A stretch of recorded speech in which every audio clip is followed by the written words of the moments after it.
Hi and welcome again to my Physics Online video lecture series. Today's video we're going to be talking a little bit about resistors in series and parallel. I'm actually going to break this up into two parts, and I thought a little bit about how I would break it up. Like I thought about maybe just doing resistors in series today and then in another video doing them in parallel or vice versa. But I kind of decided that I'm going to do a little bit of both in both videos and instead look at two different approaches to analyzing them in series and parallel. Now, the two approaches that I use shouldn't be an especially big surprise to those of you who have been watching my other videos and also following the book. There is some prerequisite stuff that you're going to want to recall. Ohm's law, you should have already watched the video on resistance, maybe discussion of capacitors and capacitance, springs and the spring constant, and the series and parallel combinations of capacitors and of springs. A reminder, this is roughly how I draw the circuit symbol freehand for a resistor. This is what two in series could look like. Of course, you being the smart watchers that you are, you realize that if I turn them on their sides like this, that they are still in fact in series, and here they are in parallel. And of course I can also turn them on their sides this way. Now I'm going to do something that I don't usually do, which is I'm going to kind of show a set of old results, and then we'll be filling in the last couple. So here I've made a sort of little table that shows what do you get when you combine these different things, circuit elements or other items, both in series and in parallel, as well as what is the sort of like base equation for figuring out the parameter. So for springs, it was Young's modulus of elasticity, kind of like how stretchy is the spring, or how anti-stretchy is it. The higher this is, the less easily stretched, times the area divided by the length. For the capacitor, it was the dielectric constant times epsilon naught times the area of the plate divided by the distance. For the resistor, it's the resistivity times the length divided by the area. So all of these equations have an area term and a length term in them. This one kind of disguises it by having a distance.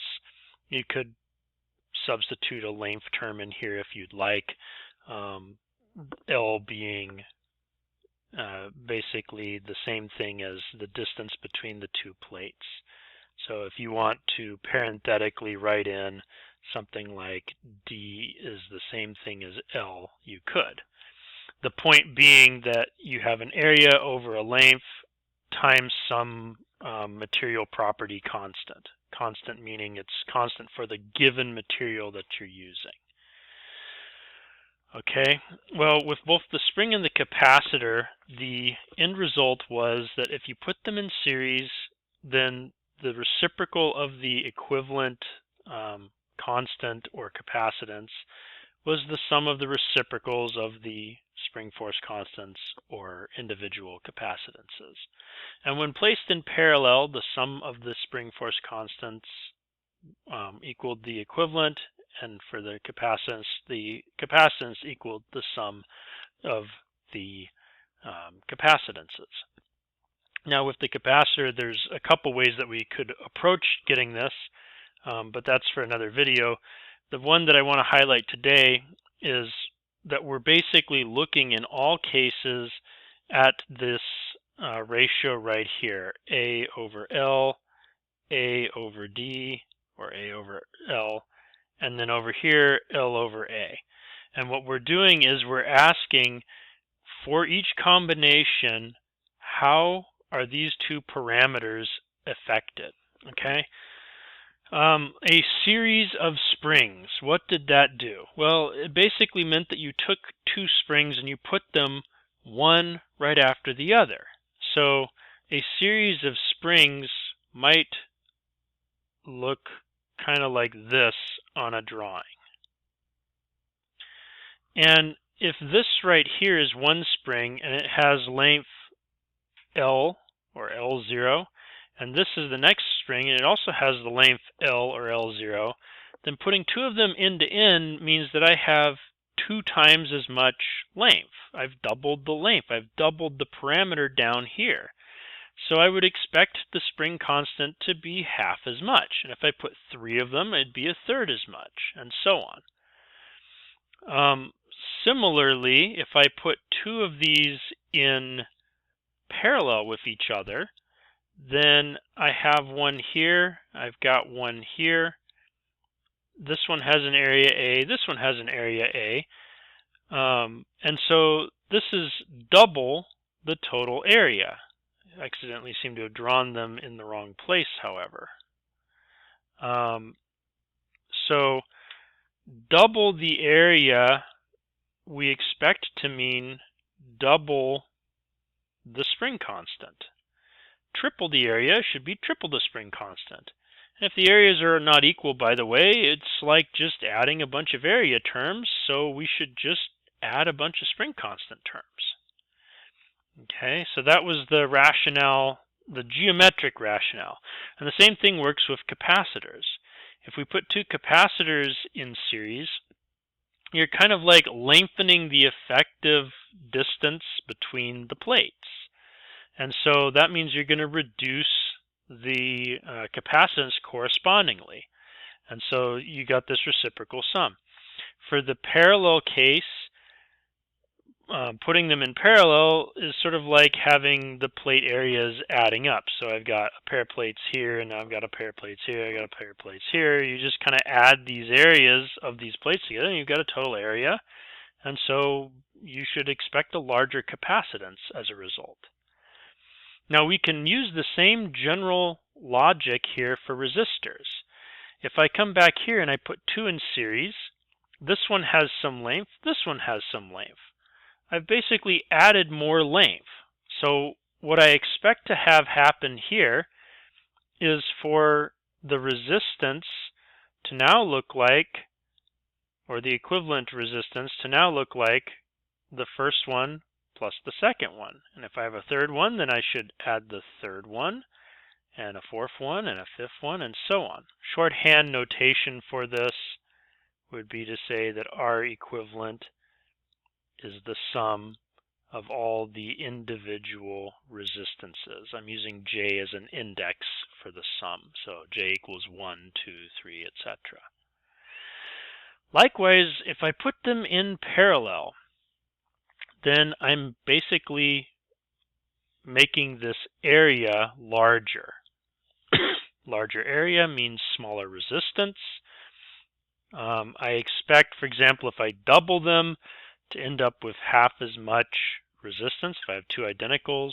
So if I've doubled the area, if I have 3 of them, then I expect to get a third as much resistance, and so on.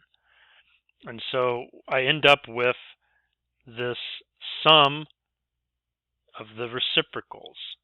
In other words, 1 over R1 plus 1 over R2 plus 1 over R3 plus 1 over R4 plus whatever.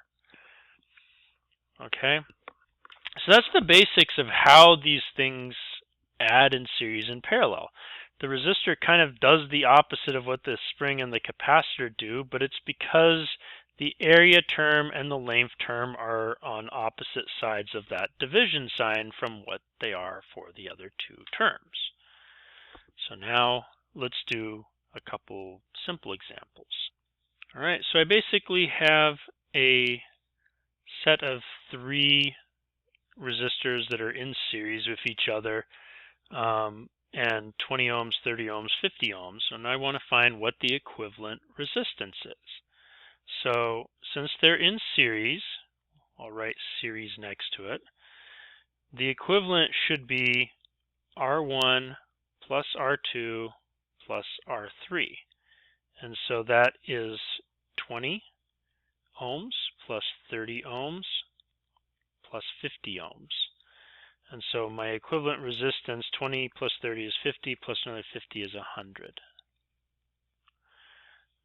And it's as straightforward as that. All right, here's another one.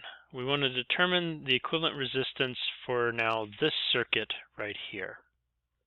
And so you can see that the circuit sort of branches, it splits, goes to these three resistors, and then they reconverge. So these are in parallel. So this is a parallel combination. So 1 over R equivalent is 1 over R1 plus 1 over R2 plus 1 over R3. So I've got 1 over 30 plus 1 over 40 plus 1 over 60. All right, so what does that come to? Well, sort of common denominator for all these is 120. So I've got 4 plus 3 plus 2. So 4 plus 3, 4 of these, 3 of these, that's 7, plus 2 is 9. So 1 over R equivalent is 9 divided by 120 ohms. Now I have to take a reciprocal, so R equivalent is 120 ohms divided by 9, which is 40 ohms divided by 3, or in other words, 13.3 ohms. We'll do one more example before calling it a day on this one.